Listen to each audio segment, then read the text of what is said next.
Good afternoon. Today, we're in mourning.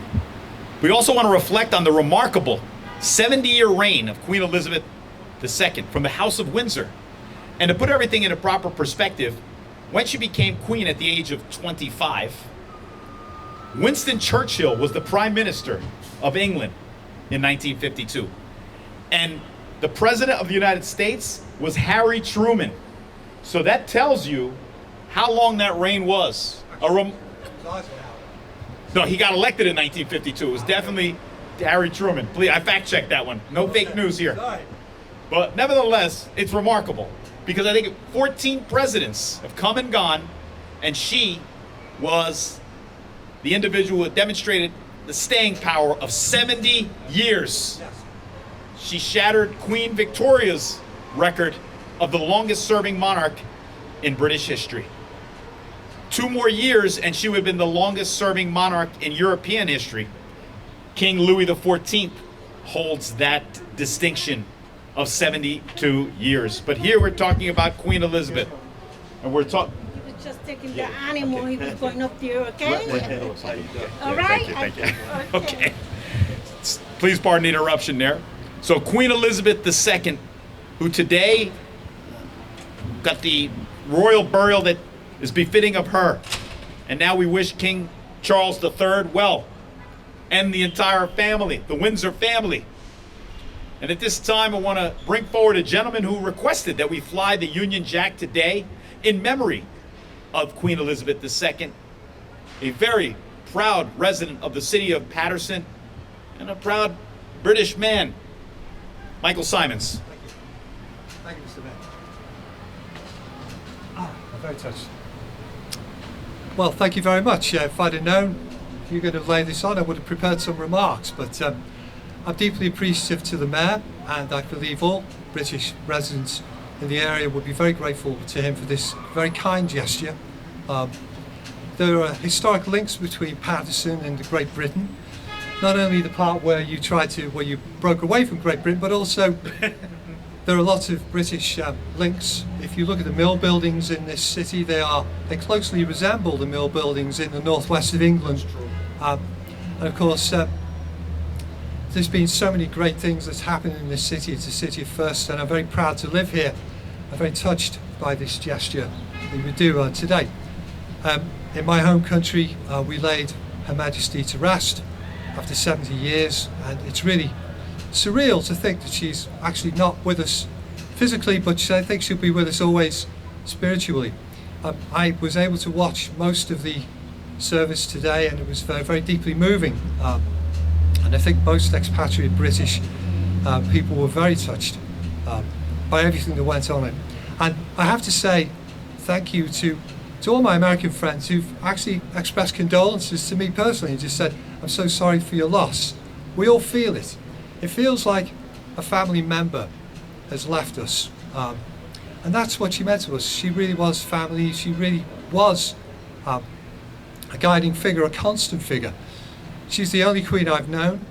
I believe 80% of all Britons born only know her as queen. That's it.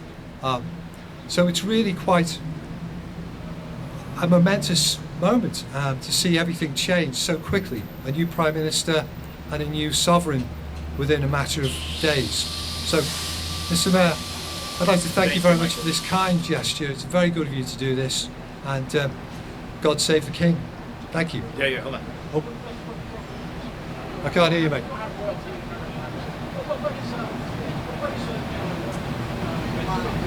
Yeah. Good question. Good question. What does the monarch mean to the average person? It's continuity, it's a symbol of stability. The sovereign is considered the light above politics. The sovereign is apolitical. They don't express opinions publicly, although I'm sure they're human like everybody else. But the sovereignty really it's the constant in our lives. I only ever remember seeing her as a child when she opened the Mersey Tunnel in Liverpool with Princess Margaret. But she's always been there. She's always meant something to all of us. And it was, a very sad day to learn that she passed. But she's a constant to us all. Yeah. I think this is often being said that he's had a very long apprenticeship. I think he'll be an excellent king. I've always liked Charles. He's a very kind, caring person. He's human as well, like the rest of us. But I think he will do fine as our king. I think he will continue the traditions and the values that the Queen embodied: public service, service above self. So I really think that he will be an excellent king, an excellent sovereign, and the monarchy is going to change. It won't be the monarchy.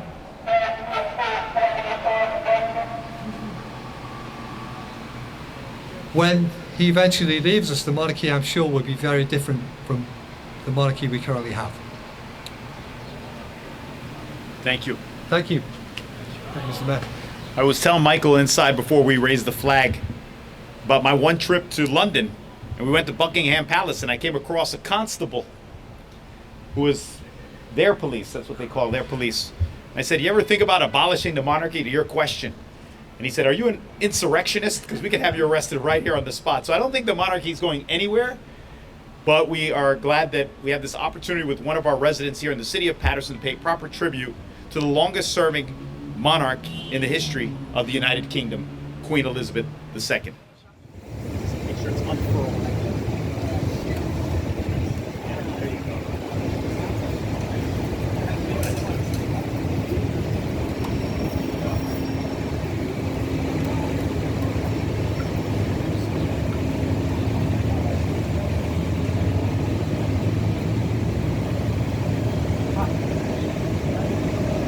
Yeah, we're getting it. There.